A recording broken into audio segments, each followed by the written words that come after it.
আসসালামু আলাইকুম। আজকে দেখতে পাচ্ছেন মেঘের কি অবস্থা, মানে কালবৈশাখী ঝড়ের নমুনা আমরা দেখতে পাচ্ছি।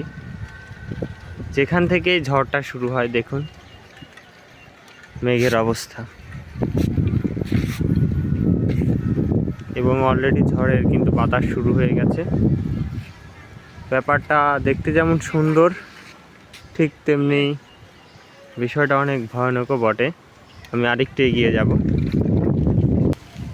এই যে মেঘের অবস্থা, ছাগলগুলো দৌড় দিয়ে চলে গেল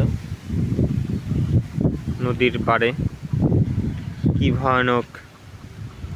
এবং এখানে পানির অবস্থা যদি দেখাই, দেখুন পানির ঢেউ কতটুকু কিভাবে যাচ্ছে। আসলে এইভাবে ক্যামেরাতে বা ফোনে ওইভাবে বোঝা যাবে না, কিন্তু বোঝা যাবে আপনার এইসব ক্ষেত্রে।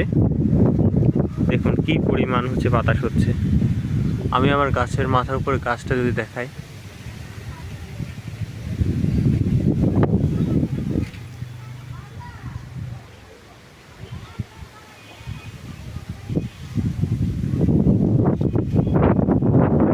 এই হচ্ছে অবস্থা।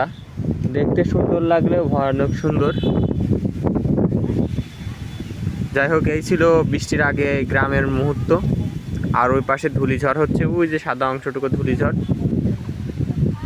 তো আপনাদের ওইখানে কীভাবে ঝড় হয় বা কেমন টাইপের ঝড় হয় এবং এই ঝড়ের প্রভাব কেমন, অবশ্যই জানাবেন। ধন্যবাদ সবাইকে।